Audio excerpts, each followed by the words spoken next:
So you're the breadwinner. You're that person in your house who goes to work every day, right? No matter what circumstances you deal with on the job, no matter what type of, stresses you're put under, you're doing it because your love for your children or your family or whoever you're providing for supersedes all of the BS in a workplace environment, which is what you're dealing with. Today, I'd like to address several of the viewers, some of the great viewers out there who have had really legitimate questions about how they should proceed when they're dealing with a toxic workplace and narcissistic people who are demoniacs, who have serious psychological issues. And you know it, right? But the problem is, it seems that everyone else is in the dark about this thing, right?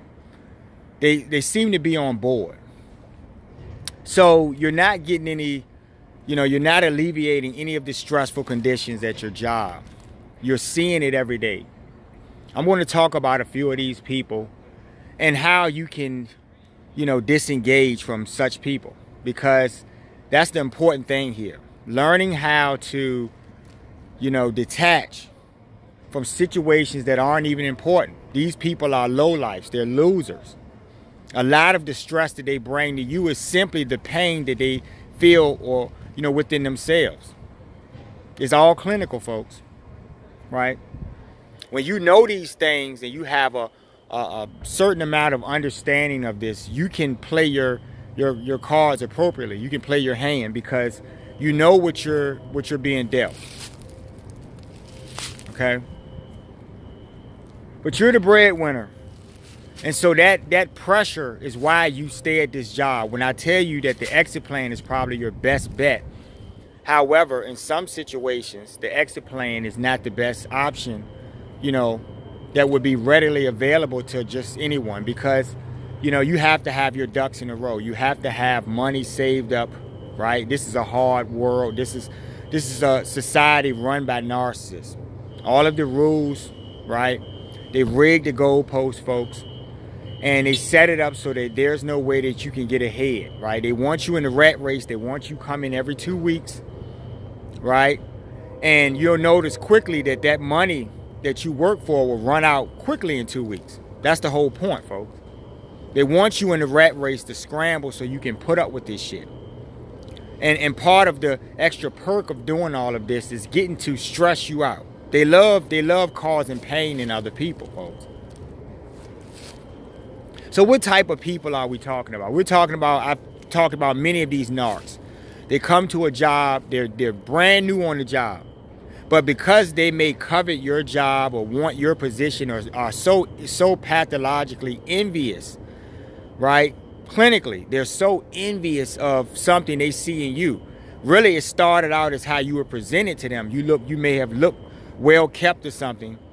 And, they admired that for a moment.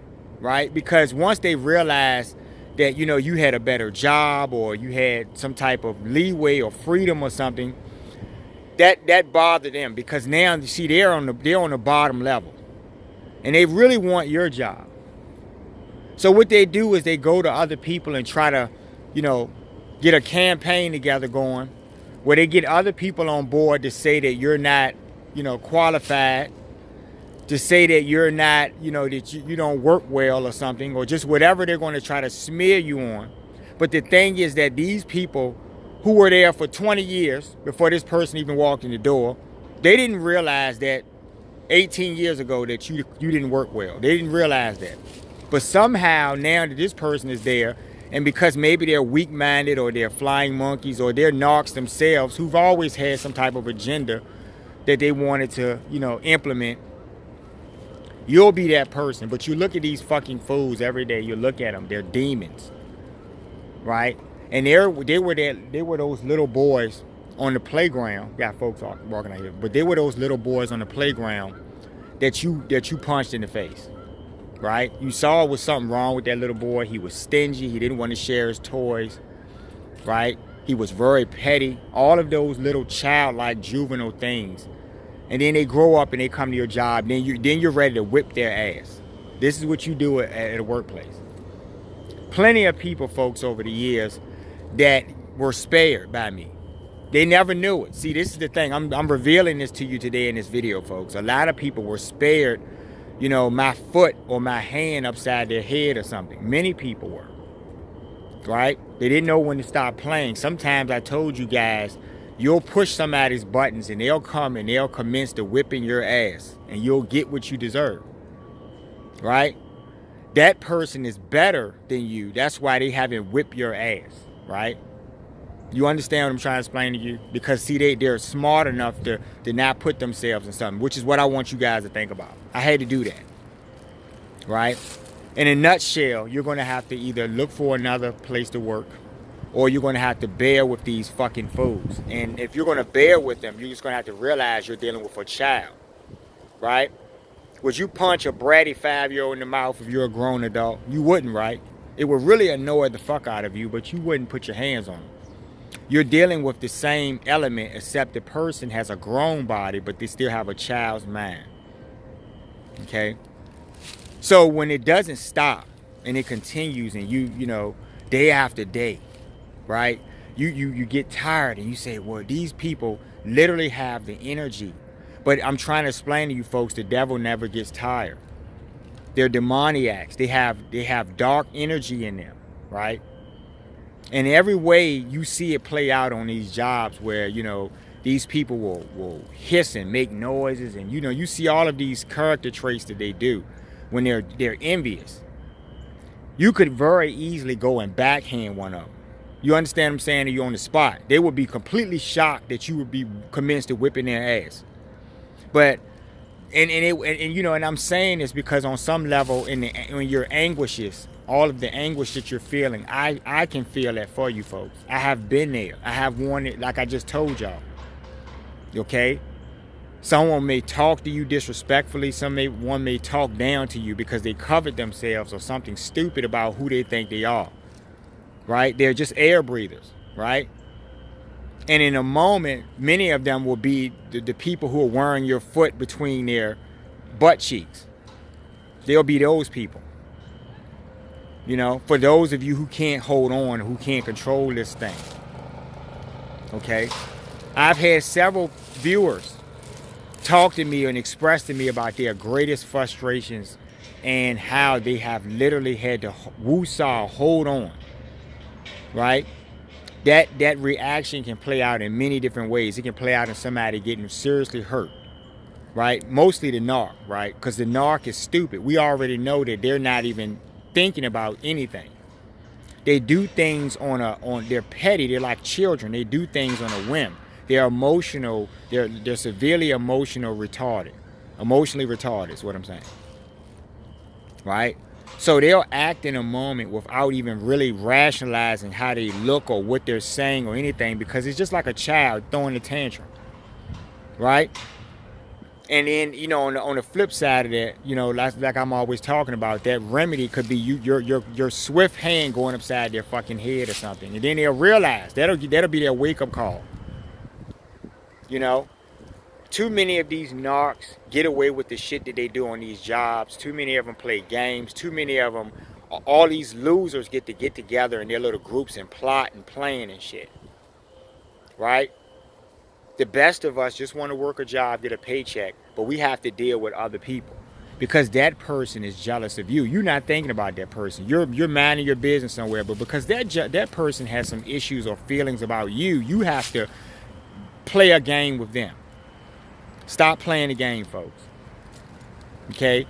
I'm going to give this advice, and I'm not really going to recommend doing this. But like I said, for those of you, because I'm not about conformity, right? For those of you who feel that this is going to be your best option for whatever reason, right? Maybe that jerk needs a ice cold cup of water thrown in his face, right? Whatever way you want to handle it, I'm not going to tell you how to handle your situation. Someone may put their hands on you or something. So you're going to have to do whatever you're going to have to do in that moment. But I want you to be rational about it, is what I'm saying. What you need to do, folks, is look for another job.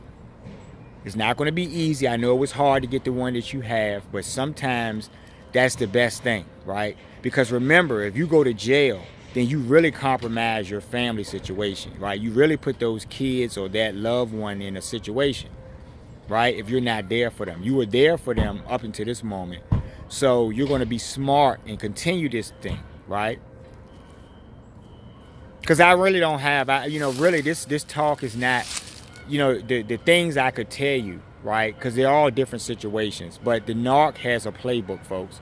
Learn the people at your jobs. Learn what they're like and how they are, right? And then try to, individually, because each narc has their own set of foolishness, right? Learn how to navigate if you're going to have to stay at this job. Otherwise, free yourselves. You may have to take a part-time job until you get that full-time. If you're in a situation where your home is paid for, maybe you can do some things to offset your income a little bit, get a little money saved up, because they're not going to, this society is not going to make that easy either. So all around, you're dealing with fucking assholes and narcs. And this is why we're talking today, because I've heard these stories so much. The guy who wants to whoop somebody's ass at work, because he's tired of being talked down to and treated like a piece of shit. Narcissists live for this. In order for them to feel like they're anything, you have to be nothing. You get what I'm saying? So learn the playbook. Learn who you're dealing with. Be the bigger person. Okay? One of those situations where you're just you and that person. Maybe they can get an ass whooping of a lifetime. Maybe you can give it to them, right? There's no witnesses or something. Remember, justice empaths handle things in different ways. You take them for a walk. See? This is what you do. But, for those of you who want to stay squeaky clean, you just have to use your minds. I feel for you, I feel for all of the people out there who have expressed these frustrations every day, going to work every single day, right? And that person that gets to be over you has a low level intelligence. Getting a call here. And so, folks, I want you guys, and I'm going to make this quick. I'm going to wrap this up. It's always business. I love bad behavior. I love people who can reason with their own feelings. And, that reasoning is about them realizing that they have so much more going on in their lives than to deal with lowlifes, to try to fit in with them, to try to fight them, and they're just not worth it. The best thing for you guys to do is to create an exit plan for yourselves. That's the best thing. That's the number one thing I'm going to say. Create your exit plans, because that is you escaping the prison. That's what you're going to have to do. If you're going to be dealing with this stuff. The narcissistic workplace, statistically worldwide, it's ridiculous. If you think about all of these toxic workplace environments, all of this social bullying is going on online, all over the world. Bunch of fools. Bunch of demoniacs. Okay? So, do that. I love bad behavior, but I love people who can reason. Their situations in a way where they go forward and make the best of their lives. They don't have to be a slave or be mentally haunted by this foolishness every fucking day, because you'll get tired of it. It's like a broken record. Y'all like, share, and subscribe to the channel. Pick up my book, I Love Bad Behavior. You can pick that book up on Amazon, right? You can go over to my website, thinkbehavior.info. Appreciate your comments. You folks have a great day. Try to do well at work today. Try to ignore these people and some of the things I've talked about. Y'all take care.